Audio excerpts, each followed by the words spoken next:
Welcome back to the Business of Biotech. I'm Matt Pillar, and while today's show represents a bit of a departure in terms of guest selection, I fully trust it's going to be an informative and valuable chat. If you did the math, I'm estimating around 96.7% of my guests are leaders of companies developing biologic therapies, founders, CEOs, CSOs, CMOs, and so on.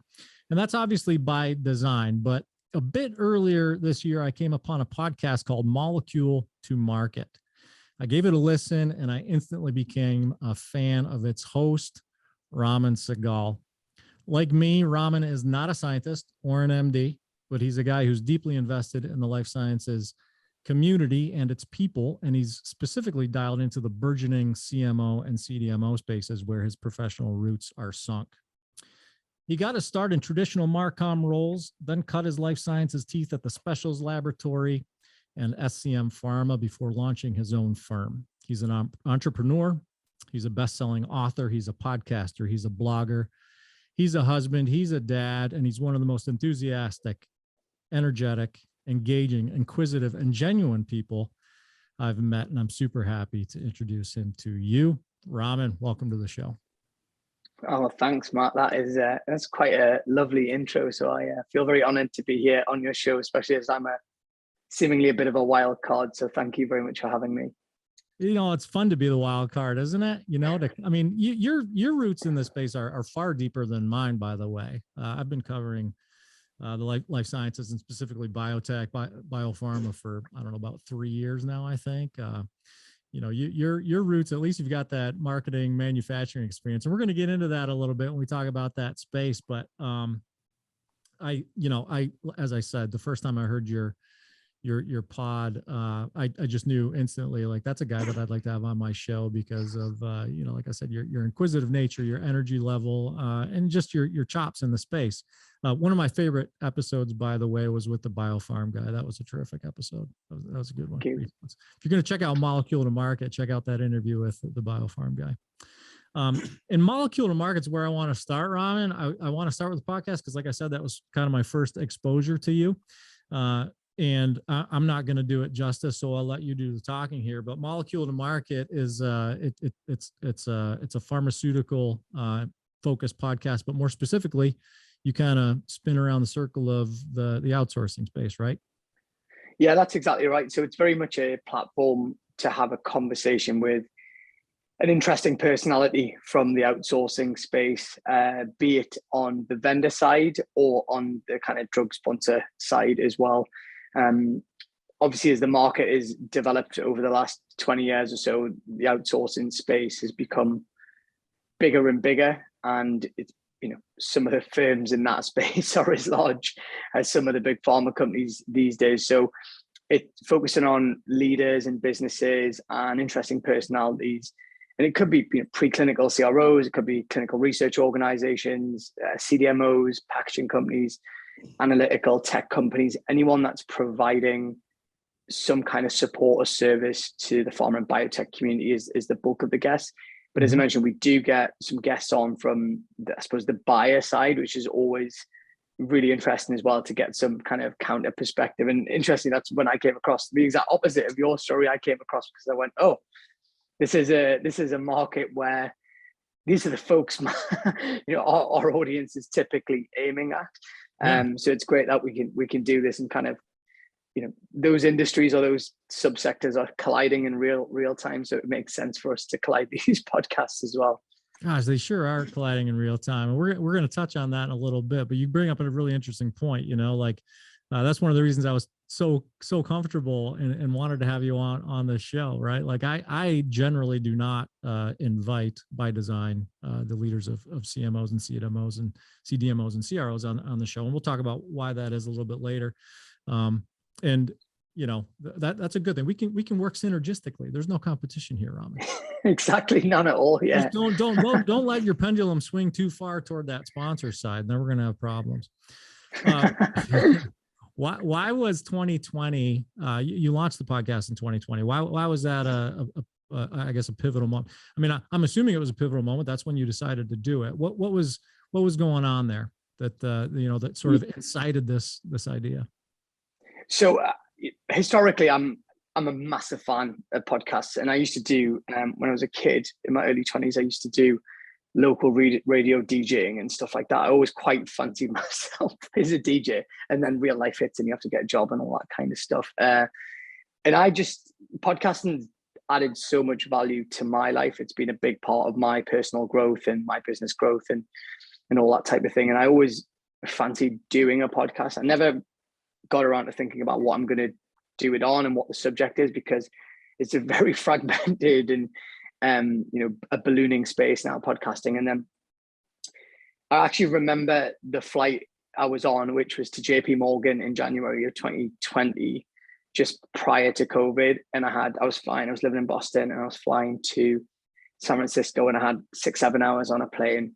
I remember just moved to the US relatively recently, and I was scratching my head saying, how big is this country? I've got 7 hours on a flight.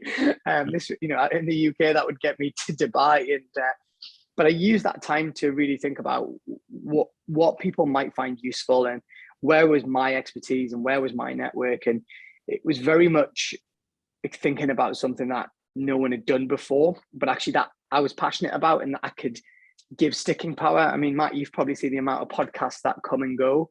And there's like a graveyard of podcasts out there where people have started them, done a half a dozen episode. And, we're nearly at, I think we're into the 80s or 90s now in molecule to market. And I suppose what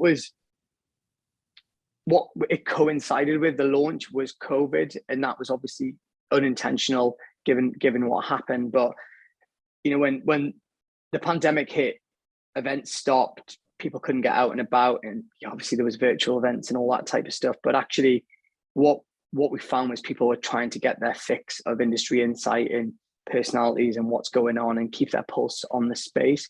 And the podcast just was it the right place, right time. And it's like anything, and it's like in my businesses, watching the emergence of digital technologies. Events are not what they probably were 20 years ago, and there is a much younger audience coming into our industry. I found out last week that I'm just a millennial, which surprised me. And that was, I was born in the early 80s, and as a 40-year-old, that shocked me. But there's a generation who are in their 30s that will get all of their information from podcasts, and that's no different to the industry that we operate in. So it was luck in that sense that the podcast managed to grow, the platform tried to grow quite quickly and surprisingly. And then, it's kind of a snowball after that, because you then get guests asking to come on, and, rather than you having to go out and find guests, which, is often the challenge. Yeah. It is a ton of fun. And kudos to guys like you and me who have the stick-to-itiveness to see this thing through, because you're right. We host on Buzzsprout, for instance, and I think they host I don't know, half a million or so podcasts, and many of them are, have come and they were gone sooner, quicker than they came, I should say. So, yeah, it's an excellent medium. And when you're thinking about, I want to ask you, when you're thinking about the sponsor organizations, my audience, for instance, the leaders of new and emerging, pre to early stage clinical biopharma companies and beyond, but that's the bulk. A podcast like Molecule to Market that is focused on that outsourcing space. What I guess what takeaways, what benefits do sponsor companies get from these conversations? And I want to give you a little bit of context into that question, and we'll talk a little bit about the CDMO space, because when I spend time talking with biopharma leaders, generally I get an either or kind of take on outsourcers. Like, yeah, we couldn't do what we do without outsourcing partners, because we maybe don't have the capital to build our own manufacturing capacity, or the desire to do that, or we'd never work with an outsourcing partner because, and then fill in the blank, because what we do is far too sophisticated and we don't trust anyone else to do it, or the wait times are just way too long, or we can't trust our supply chain to a third party.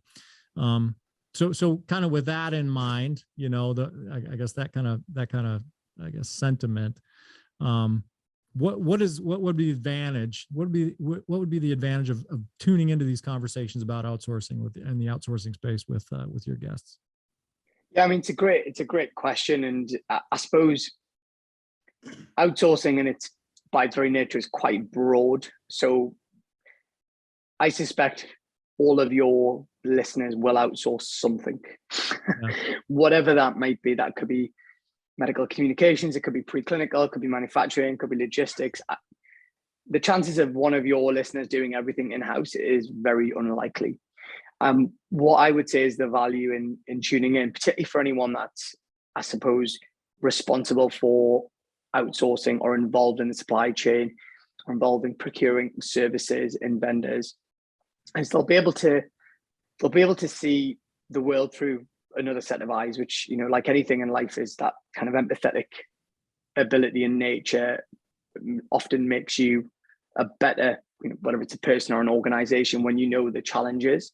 And also, I think just having your ear to the ground of new technologies, of new organizations, and all that type of stuff. I think certainly in the CDMO space, one of the observations I've made is, you know, a lot of the emerging biotech and biopharma companies they'll default to the big CDMOs often, right? Because they don't know any different. And that's where you get some of the challenges that you've met there, which are crazy lead times, you know, high prices, you know, all that, you know, almost a sense of being a tiny fish in a big pond. Mm-hmm. And particularly the CDMO market is a very fragmented space.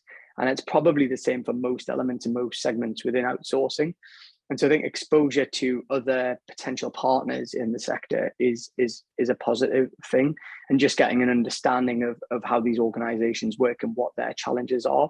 Because whatever way you look at it, if you look at the types of, you know, whether it's orphan drugs, personalized medicines, cell and gene therapy drugs, all these types of modern, sophisticated, current day technologies and medicines come into the fore will probably require some form of outsourcing. So in my opinion, I think it's useful to have that take from that audience of what's going on in their world. It's probably no different. It's almost like, you know, why would an investor audience listen to your podcast? Because often your audience is probably selling to the investors. But I tell you what, they'll make them better investors if they listen to your podcast. And I think it's a similar knock-on effect. Yeah, the investment community was I don't want to say entirely unanticipated bycatch, right? But we do catch a lot of the investment community. As a matter of fact, I have a lot of investor response in many cases has been like, how much do these companies pay to be featured on your podcast? I'm like, well, they don't pay anything. Like I ask them what I want to ask them, and they're like, well, it's an awfully nice opportunity for them. You know, I try to steer them away from the JP Morgan pitch deck approach, right? You know, we want it to be a commercial, but I get their interest. And it's interesting to say that, Mike. So do I. You know, I say to my guests before they come on, say, look, in a sense, you can promote what you want, but it's going to make people switch off, right? Like, and I ask guests to think about, I spend quite a lot of time on each episode understanding the person and understanding their personal journey.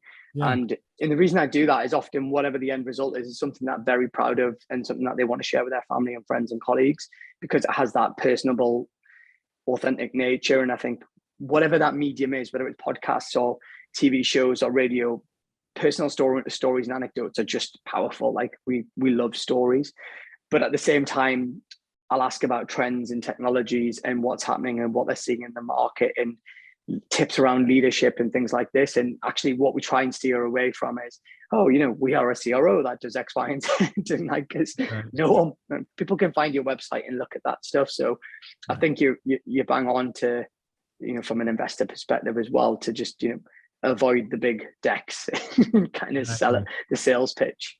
Yeah. You've been running around the outsourcing space since 07, 08. Is that about right? Maybe even before. It might have been 2005 was my first ever kind of flirtation. Even before that, might have been 2004 actually, that I stumbled across this space. Yeah.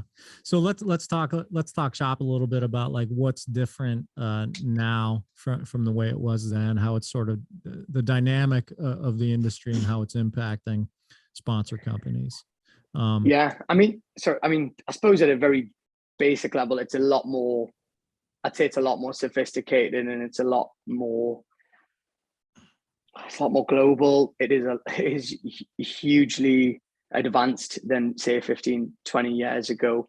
In those days, it was predominantly small molecule. The majority of the market was dominated by small molecule API and finished dosage forms. And to your point earlier on, anything more sophisticated and fancy was done in-house because no one wanted to hand over their IP to a partner. And I think times have moved on.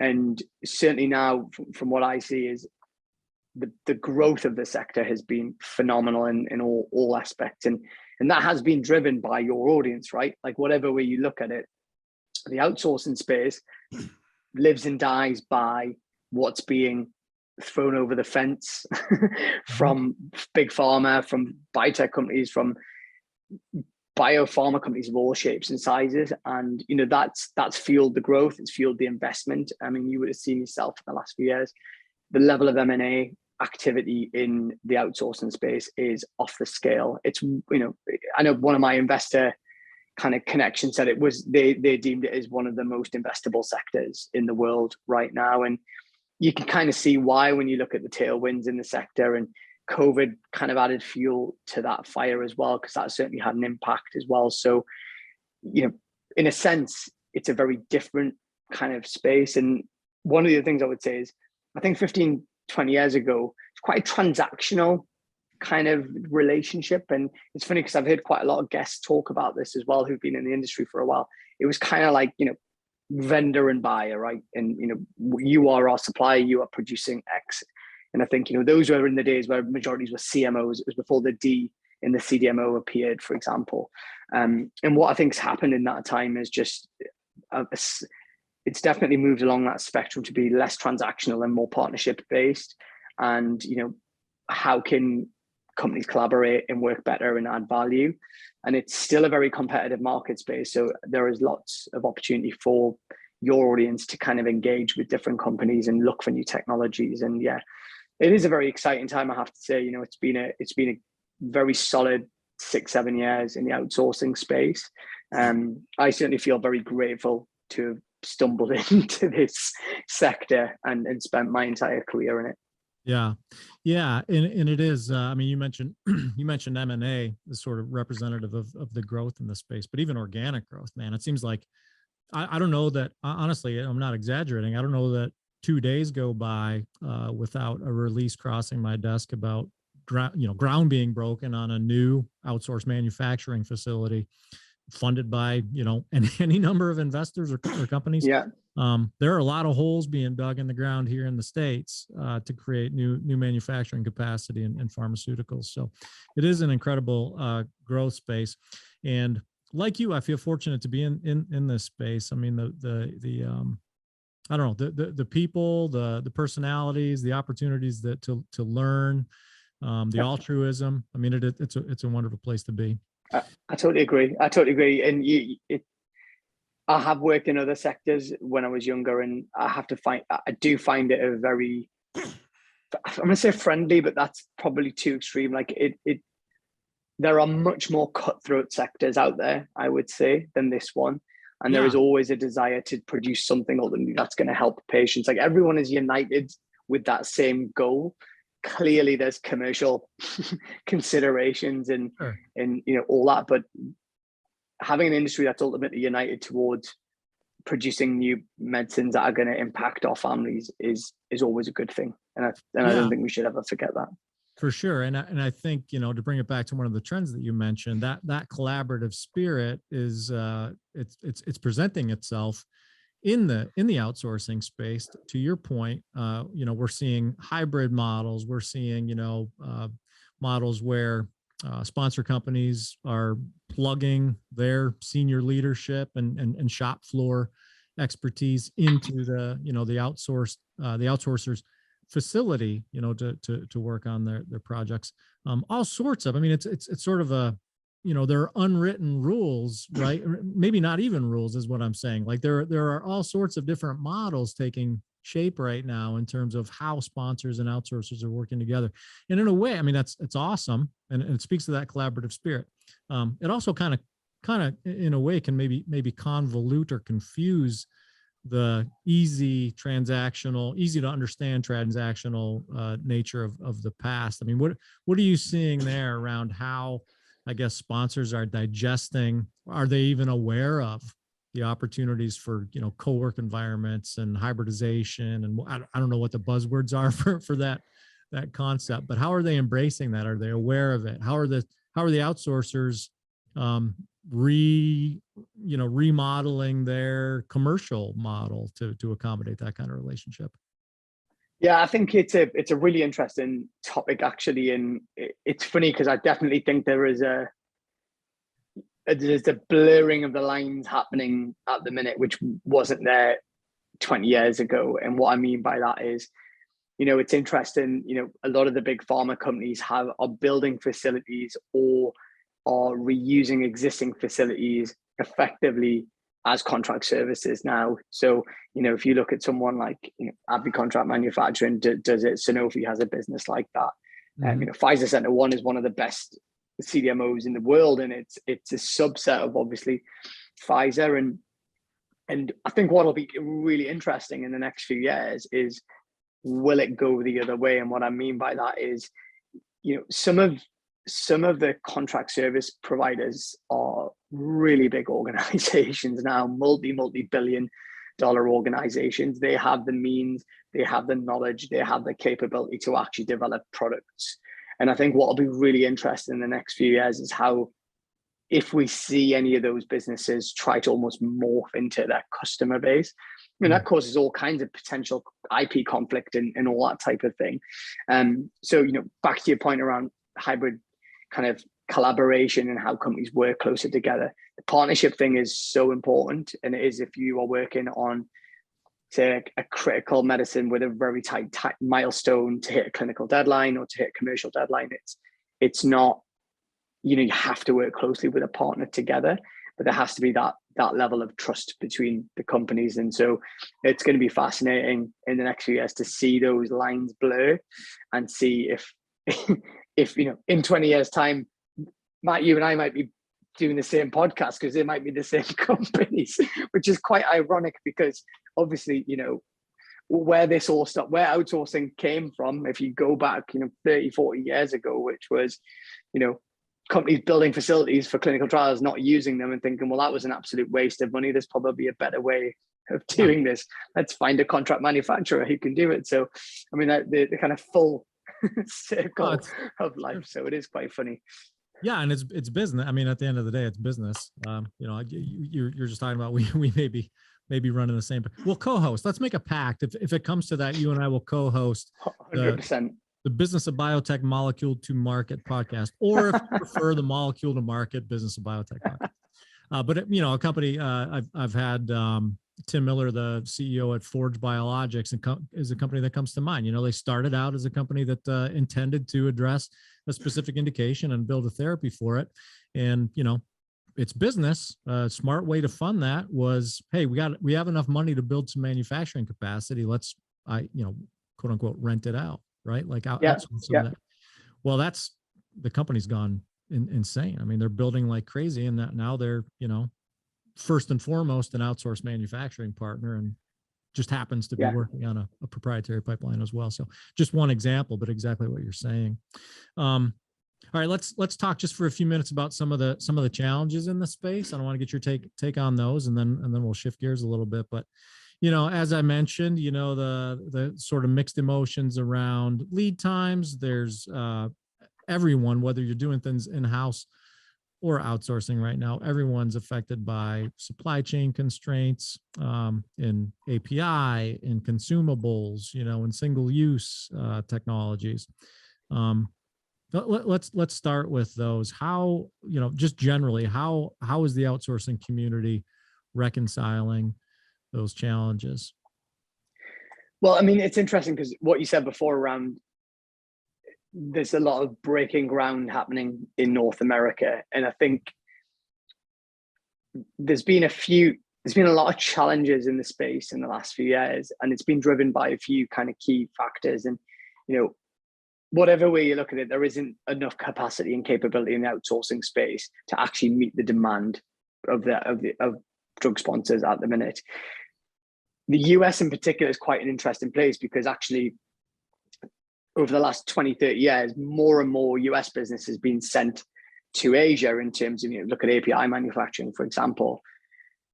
COVID then hits, and it left North America and actually Europe quite exposed, I would say, from a capabilities and capacity perspective, which in turn obviously makes for vulnerable supply chains for the biopharma kind of in big pharma industry.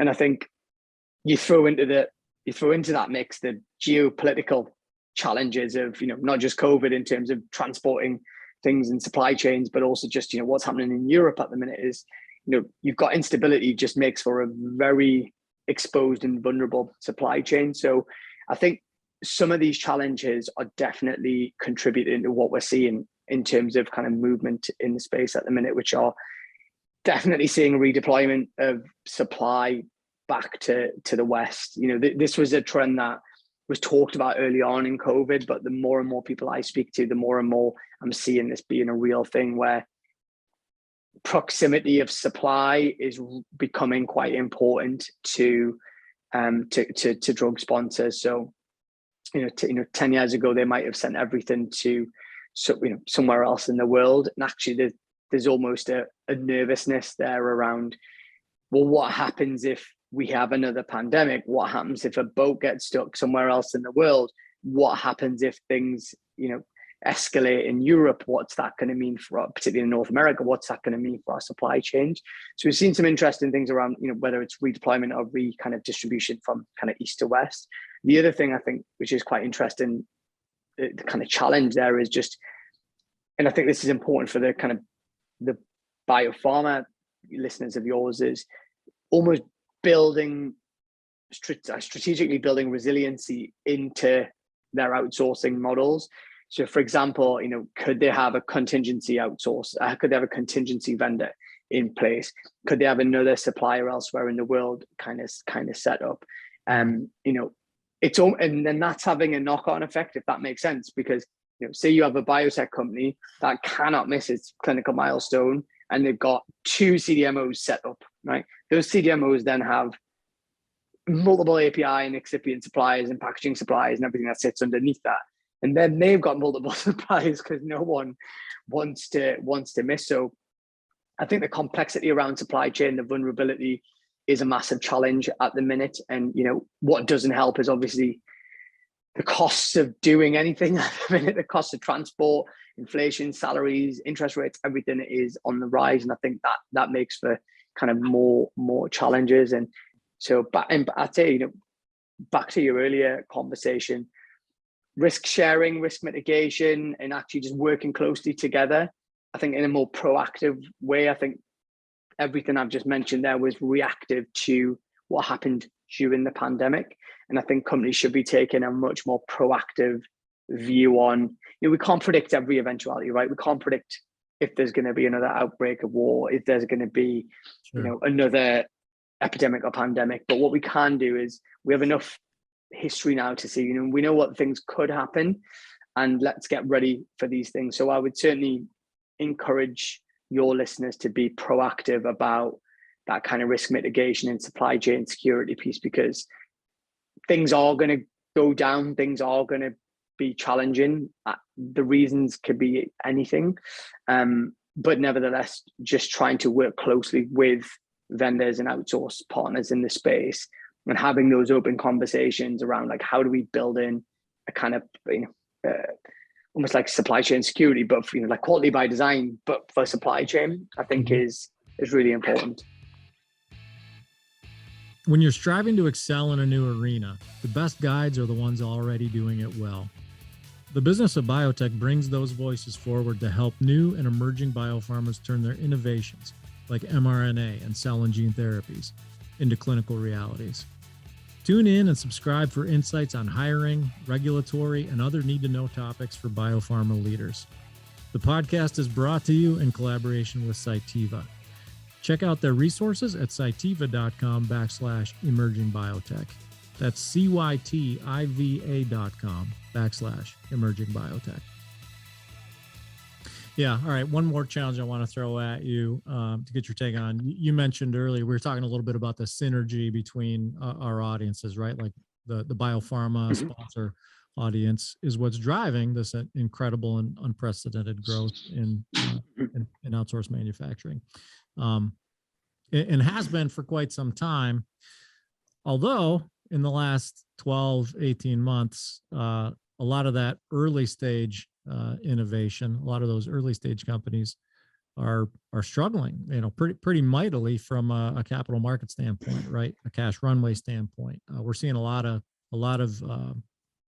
innovation die on the vine as emerging biopharma companies, either shut down specific candidates or go completely belly up because they're running out of cash and it's difficult to go out and procure cash right now. Which is, it's disappointing from an innovation standpoint. It's also a little bit scary from an economic standpoint because a lot of these emerging companies are sort of the innovators, the sources of innovation, and also the future of these therapies. So what impact, I guess, do you anticipate that might have, assuming it's even a little bit protracted? Is that kind of restriction in capital markets, shortening cash runways, kind of a bear biopharma investment market right now, dampening the growth, or will it dampen the growth of the outsourcing space? I mean, it's such a good question because it's a downer, slightly, though. I feel like I just sucked the air out of the room with that. No, well, I mean, the reality is exactly what you said there. All the numbers indicate that funding is down. Investors are looking to invest their money elsewhere, and whatever way you look at it, that's going to be less funding coming into the sector. So what it means is the biopharma businesses are going to have to learn to operate with less. Now, in my business experience, some of the best creativity came when we didn't have anything or when we had very little. So from being resourceful can often come great creativity and create innovation. And so the sector's had it pretty good for a long time. It's true. It's okay to tighten the belt every so often and be like, okay, let's think about how we do things in a slightly more cost-effective way. I mean, the amount of people jumping jobs at the minute, the salaries being offered, it's just insane. It's just absolutely insane. I have a recruitment business as well, and I can see what kinds of salaries are being asked for and stuff like that. And that will not last forever because companies just can't continue to afford it, especially if the capital markets kind of the cash starts drying up. So my take on it is, I think biopharma companies by their very nature are often entrepreneurial. They're often got great leadership teams, and they'll find a way to innovate because they always have done. And I have real confidence in the sector to be able to do that.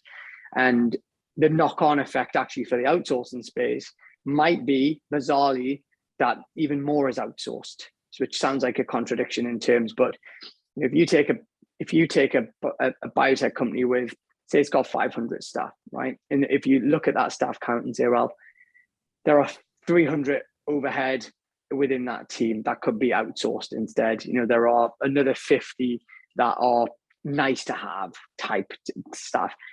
You could see a model which is a slightly more along the lines of a virtual biotech model, which is much leaner. And actually all that does is outsource more because everything's done on a needs must basis. So in that sense, I think it's difficult to predict what the impact's going to be on the outsourcing space, because just because there's less money in the sector doesn't mean they're going to outsource less. If anything, if it was my business, I would have less fixed overhead and I would outsource more. So that's I suppose the conundrum for the outsourcing space, whether to stick or twist on this. And on the whole, the market is still up versus 2 or 3 years ago. 2021 might have been a bit of a freak year. It's funny, I'm watching the biotech market, and I'm looking at the housing market across, particularly the US and the UK, where I spend most of my time. and they're almost like identical. Like they're so high at the minute, and any drop and it's like, oh my God, it's doom and gloom. But actually, if you look at if you step back and you bring that lens to a 10-year, 20-year picture, this is a very vibrant time for the property market and for the biotech space. So I think we just have to be mindful of not taking it out of context too much, which is, 2021 was a very positive year for the biotech funding, and that no doubt had an impact on outsourcing. But innovation has to happen. We are on, there's so many exciting drug platforms and technologies that are coming through. I mean, the vaccine work we've just seen in recently is just the tip of the iceberg of some of the kind of patient-saving medicines that are going to come to market. So we have to find ways of getting those to market, and outsourcing space has to step up and actually risk share and help the drug developers as much as possible. So that'll be interesting to see if that happens in the next few years.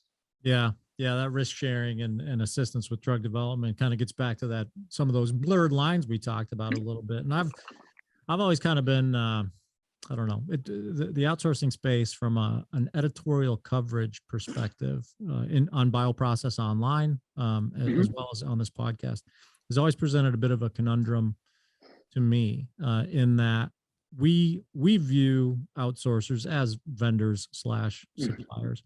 And I don't, as a matter of practice, interview vendors / suppliers, right? I interview sponsors and biopharma innovators and leaders of therapeutic development companies. Yet at the same time, like I look at the outsourcing space, and I know a lot of people in the outsourcing space that I talk to and respect. I just don't necessarily write about them. On a few rare occasions, I have had outsourcing execs on the show and enjoyed the conversations immensely, but it's very difficult to keep them reined in. It's very difficult to your point, you made the point earlier. It's, I have to police the commercialization aspect of those conversations, but I feel like I'm missing something there too, because a good portion of our audience is technical and scientific in nature. They do want content on, facilities design, equipment design, modularity, best practices in continuous process and continuous manufacturing. And when I ask, the CEO or co-founder of a preclinical or phase 1 biopharma company about those things, oftentimes the response is, I don't know, you have to talk to our outsourced manufacturer. They, we know what they're doing. We kind of monitor that, but like, that's not our bailiwick. We run the business, we do the development, we do the discovery, that kind of thing. So it's tough for me because so much of that body of technical and facilities knowledge begins and lives in that outsourcing space. So yeah, maybe again, maybe you and I will be co-hosting a podcast. That point, but no, but you make an interesting point around innovation, and I think we're seeing more and more innovation coming out of the outsourcing space to be able to better cater for and support biopharma companies, and so that can only be a good thing. And to your point there, isn't it great when you speak to a therapeutic company that has a relationship with a partner that says, hey, we trust them, we just get, we know they got it. Like, that's like in anything in life, any partnership or relationship, and like having that trust for a partner is ultimately what you look for when you engage with anyone. So I think that the outsourcing space does have a responsibility to innovate and find ways to do things differently. And you mentioned it before as well, not have only a certain amount of space. If you take a facility, there's only a certain amount of space or a amount of resources they have to play with. So they're going to have to become cleverer with using the resource and being able to build their businesses, and yet continue to add value to the biopharma space. But it's funny. I mean, we're the exact opposite, because I typically don't have your type of listener on my show, not because of anything that's wrong with your listener, clearly not, because the very key leaders of the space and driving innovation and therapeutics and stuff like that. But at the same time, it has been quite good every so often to have like a buyer. So we had the head of outsourcing for Bayer pharma in North America on. He was great. We've had a couple of biotech companies on. We had Main Pharma, which is a listed Australian company that had outsourcing for their business. And it's fascinating getting the other side of the coin. I suppose what's more difficult for you is they aren't selling anything. Whereas when you get vendors on, it's going to be hard for them not to be like, oh, by the way, we have this new technology or whatever. And but there are some interesting people around who, I suppose, you've had Alan Shaw on your podcast a couple of times, and he's a fantastic guy for sound bites. I think we've just had him. Well, I interviewed him a couple of weeks ago. I think he's going to be on our podcast soon, and we borrowed him from you guys.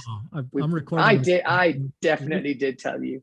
No, you may have told me you're going after him. As a matter of fact, I think I helped facilitate that. I'm just saying, Alan. Yeah. I don't know that Alan told me that he's committed, so I'm going to have a conversation about that. You're going to enjoy that one. You'll enjoy that one. Well, and what I was saying is, for example, we've had someone like Jim Miller, who's been in the outsourcing space for 30, 40 years. And he's not there to sell anything. He's there just to give his perspective on what's happening in this space. And so even for your guests, that type of insight might be quite helpful, where it's less promotional, let's just say. Yeah, it is almost impossible. On those rare occasions that I've had execs from the outsourcing space on this show, I've made it a point to strategically invite them and one of their sponsor customers, right? So that we could talk more specifically about that sponsor's business, therapies they're developing, and get those multiple perspectives, which I do think are valuable. I certainly in no way, because I call outsourcers vendors or suppliers, I'm not discounting their the value they bring to the conversation. But even in those cases where I have them on with a sponsor, the sponsor will do their part, which is always great. And then inevitably, when they start talking about how they came to, their working relationship and contracted and work together and the services they provide, they can't do it without promoting, right? No, it's in their nature. It's in their nature. Yeah. Speaking of these transactional relationships in biopharma, I wanted to talk briefly about your agency, because you guys just recently had a sort of a transactional relationship of your own at ramarketing. Yeah, and I found that unique. You and I have similar backgrounds, like going way back prior to our current industry, in that I worked as sort of a generalist Marcom person for a while at a couple of different agencies, and I know that space quite well. Obviously, I interact with agencies all the time in my current capacity as an editor and podcast host, and it's not, especially in the small to mid-size agency realm, it's not a place where you often see a whole lot of capital investment news or private equity news. But yet ramarketing just recently went the PE route, right? Yeah, that's right. Which is unique. I mean, it's unique for an agency, isn't it? Maybe it's not over there, but I think it's pretty unique over here. It is unusual. Remarketing is trying not to be promotional now, given that we've I'll call we've you. built we've built the business obviously over the last 13 years, and I founded it from a small apartment in the northeast of England with no expectation of what it was going to become as an organization. And as the outsourcing, and we primarily work with companies in the outsourcing space. That's where we have cut our teeth. And we'll often get big pharma companies and biotech companies knocking on our door, and we'll be like, we don't really do stuff you want. And they'll always kind of quizzically looking at us, scratching their heads, being, what? You don't want our dollars? And we stick to our niche, and that's worked well for the business. And as the market has grown and our reputation has grown, and we opened obviously an office in Boston a few years ago as well, that helped accelerate the growth of the business as well. And as a founder, you get to a point where you need to do something, because your entire, or a big portion of your your wealth and your kind of everything that you've built up is just wrapped up in an organization, and that business is not going to slow down. It's going to continue to grow. So it felt like a good opportunity for me personally to de-risk slightly, but also bring a private equity partner in that can just help us navigate where we're going in the future from, you know, their learnings and experiences. And back to what you said, Matt, it is quite unusual. I've been contacted quite a lot in the last couple of months from agency owners kind of saying, how the hell did you do that? Yeah. And, you know, what, you know, we've built a good business, you know, we've built a fast growing business. We're in a specific niche. It's a global market. You know, and I'm not saying it was all accidental or all by design. It was probably somewhere in between. And, you know, there is a lot of private equity money out there at the minute, you know, globally. And so, you know, we managed to find a partner in North Edge that is, you know, invested in life sciences, but particularly people-based businesses. Mm-hmm. So they loved what we were doing, and there was a real good culture fit there. And, you know, it's, you know, a few months in, it's so far so good, and, you know, good relationship there. And it's growth for me, right? Because it's also because this is the next phase of my own personal career as well, in terms of what, you know, and when you're a founder, you always wonder what it's like having investors around the table and all that kind of stuff. So it is a slightly different situation for me personally, but one I'm really enjoying, and yeah, very ambitious and excited for the future. Yeah. Well, congratulations on that. You know, Thank you. Point, yeah, to your point, most of the agencies that I know, even the ones that are big now, started the way that you started, but kind of stayed there. It was all, you know, bootstrapping, begging, maybe borrowing a little bit, but that's really cool. It's good news. And you guys, you know, your growth is it's exciting to watch. You know, the culture that you've created at the agency, kind of it exudes, you know, in your social media posts and your website. It's clearly a unique place to work, and I know a lot of that is kind of wrapped up or built on your experiences as you've kind of grown and maybe bumped and bruised your knees a little bit along the way. And you capture a whole bunch of those bumps and scrapes and bruises in your book, which I want to ask you about too. And this is a first, by the way. You know, I don't typically you know, take the folks who are hawking books on a book tour on the podcast, but I want to ask you about it. You published a book beginning of this year, was it January? Yeah, that's right. It came out in the back end of January. It's a book called The Floundering Founder. And if you're watching the video version of this pod, it's over Raman's right shoulder and to his right. There you go. It's always there. It's always there. So there you go. And yeah, no, it was, you know, it's made up of kind of 24 short lessons of how small service businesses that are stuck in a rut can kind of navigate their way forward. And it's as much about the business growth as it is about how to help founders navigate that growth. And it's very much based on my experience and quite literally all the mistakes I've made. I've made a ton of mistakes in the last 13 years. And there are things that I got wrong, which I've documented in a way that'll hopefully help other founders and entrepreneurs who are going through a similar journey. And, you know, in my experience, you know, it can be very lonely when you start a business and you grow a business, and it's hard to find people that understand what you're going through. And so I try to capture quite a lot of that in that kind of empathetic side of things, but also tell it how it is and not glitz it up too much. It's funny when you look at the Amazon reviews, it's the words honest and authentic and brutal keep coming. You know, you just keep popping up, which is kind of the tone that I wanted to set in, you know, in as much as I say about businesses, you know, any entrepreneurs or founders, because what is odd, I find, is when people start their own businesses, they just stop investing in themselves. They get so consumed with the journey of the business that they don't go on courses, they don't listen to podcasts, they almost just stop learning and stop making time for themselves. So I've managed to find some balance in that part of life. And I put a lot of my personal success and actually in part then the business's success down to the fact that I've managed to navigate personal growth at the same time. So I capture as much of that as possible in a very non-corporate kind of normal language type of way that ultimately gives founders some tools and techniques and insights and anecdotes that'll hopefully help them on the journey. And, you know, I'm proud to say it was at the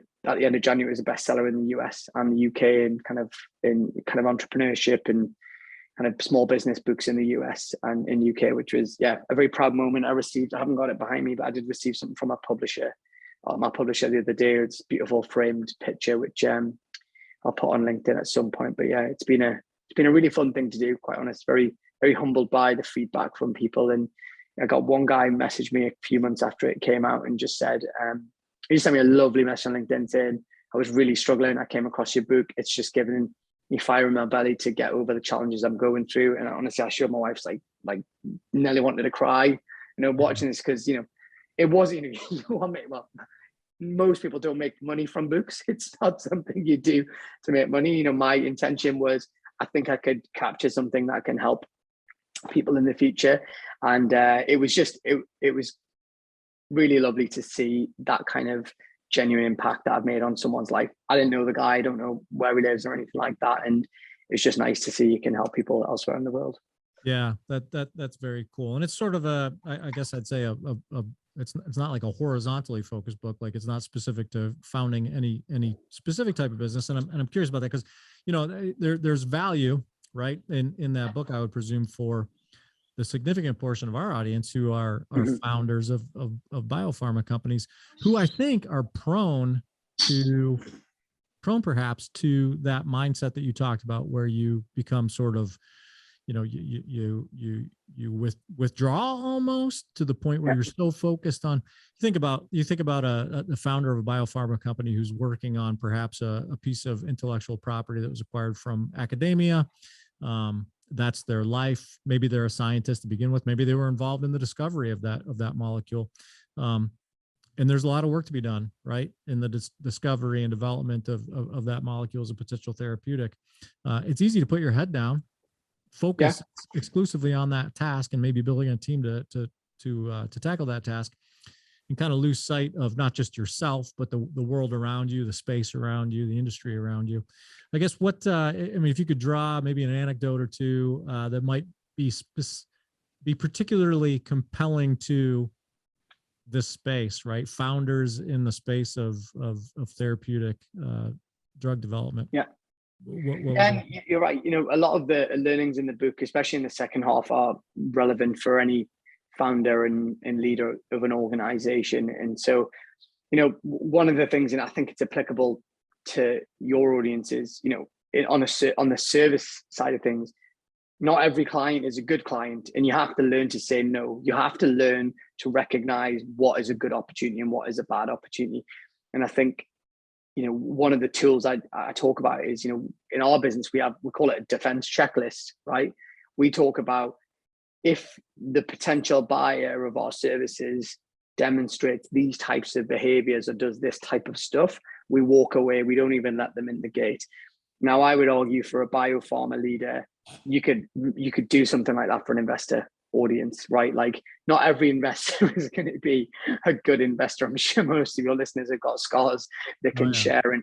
And the other one, is that, learning from failure, right? Of actually, unfortunately, the market we operate in does have lots of failures, and actually learning from those mistakes. And sometimes if the science doesn't work, right? But actually, there are other areas in terms of who you recruit, and how you lead a team and all that type of stuff, which I think you'll get wrong, you'll get hires wrong, and you'll get business relationships wrong. And I think, again, learning from those and taking the silver linings out of that. And one thing I would say for biopharma audience, and something you captured right at the start, you used the word enthusiastic. I get that I got that since I was a kid. It was like, when anyone couldn't say anything nice about me, they'd be like, oh my God, he's so full of energy and enthusiasm. That's it, right? And what's really fascinating about that trait, it was once kind of like, oh my God, like everyone says that about me. And that's like, it's almost like the pat on the head, like, all right, at least he's enthusiastic. But it's also, it's ended up being a superpower in terms of one of my traits when it comes to building culture and actually attracting people to the organization and all that type of stuff. And the reason I mention it is, I suspect most of the founders and business leaders in your listeners are, whether they're scientists or whether they're business people, that passion for what they do is so infectious in their organizations, and recognizing that their role is to just keep doing that and set the tone and set that example. And that helps build the tone of a culture in an organization. And, we've managed to build a phenomenal culture in our organization. And I can't tell you how we did it. It's just happened, and our brand values are core to that, in the way that we operate and the way that we deal with each other and respect each other. But a lot of it in my head is just setting that tone of responsiveness and enthusiasm and passion. And that's then the first 5-10 team members embody that. And then that's passed to the next 20 team members and 50 team members. And then it just kind of snowballs after that. So I think those would be some of the things that I would suggest, whether people can get them from the book or just from this podcast today, is like, don't underestimate that passion and that kind of enthusiasm that you love, which makes your organization special, or your technology special, or your drugs product special, or the unmet need you're trying to go after because of some personal reason. That is just magic for culture and something to not underestimate. Yeah. That's sound advice, and it's coming from a great place, because you've proven it in all your endeavors. That enthusiasm has fueled a lot of projects out of Raman Sehgal. I mean, this guy's it annoys my wife. It annoys my wife as well. So there is a downside to everything. I'll bet you put just as much energy and enthusiasm into being a husband and dad as you do a professional. So I try. It's always a battle, isn't it? So, but yeah, absolutely. Yeah. It's tough. You got to make sure you're bringing. Sometimes you feel like you take your best self and leave your best self at the office. You got to make sure you bring some of that home now and then. Absolutely, yeah. Couldn't agree more. I had more on my agenda, Raman, but we're running short on time, so we might have to do a part 2. But I'm going to let you take it away with a concluding thought. I don't know. Take it wherever you want to take it. Give us a concluding thought. Put you on the spot. You really have it. I think my concluding thought for your listeners are, what I'd ask. My podcast looks to promote and celebrate the outsourcing space. And I think when you're thinking about your vendors and relationships with vendors, beyond just capabilities and quality and capacity and all the kind of literal stuff, my advice to you is, vendors change like biotech companies change, right? So a vendor on day one that same vendor might be very different in 5 years' time, because the market is changing so much. So continually assess your partnerships, explore new options on the market. Don't just go to the default options. And like anything in life, good relationships, meeting promises, ability to build a relationship are just core to the kind of relationships that you build with your kind of vendor audience or your outsourcing partners. So that would be my kind of concluding thing, is that keep an open mind and keep curious and exploring, and make sure your teams are doing the same, rather than thinking, you mentioned before that, everyone has long lead times. I don't think that's the case. I think that's just lazy thinking from some people. And actually there is always companies that are hungry for business and hungry for opportunities. So my advice would go Google them, go to events, ask me, whatever. I'm more than happy to help. Anyone in the space, like myself, will be able to recommend people to have a conversation with. Nice. I love it when a guest calls BS on a tightly held industry belief that isn't necessarily true. That's perfect. So just to wrap things up, as I said, you're into a million different things, and you can be found pretty much anywhere. But what's the clearinghouse of Raman Sehgal? Is it, if people want more information on the agency, the book, the podcast, the blogging, all of it, where do we get more Raman Sehgal? So ramansehgal.com is my my, I suppose, base for access to everything. But beyond that, find me on LinkedIn. I'm pretty easy to find on LinkedIn. Just look for my name. There's only a couple of us out there, and please connect. It'd be great to hear from your audience. And I suppose, Matt, congratulations on your podcast and the good work that you do. I know how hard it is firsthand to do all the interviews and prepare for the interviews and do the follow-up and do the editing and the production and the publishing. It's hard work. And, we're laughing at the start about people that don't have the staying power, and, kudos to you and your discipline and commitment, and you're building a great platform. So congratulations. Oh, thanks, man. Thanks. And back to you. Back to you for Thank sure. you. You're doing a great job as well. And we'll do it again. We'll definitely do it again. We'll stay in touch. Well, and I'd love to have you on my podcast. So let's you can repay the honor, and if you'd love to be, I'd love to get you on a guest in Molecule to Market. You can tell the vendor CEOs what you think about them if you want. So. I'll do it. Just promise me I don't have to follow Alan Shaw. As long as I don't have to follow Alan Shaw, he's going to be a ratings boost for you, and I don't want to look like a letdown. So we'll definitely we'll leave some space. We'll leave some space.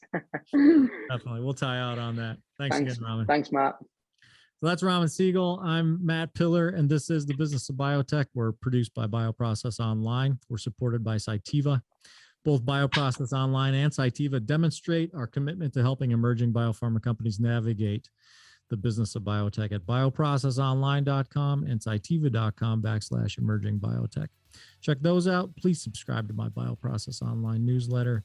And if you're digging the business of biotech, subscribe to it. Leave us a review. And thanks for listening.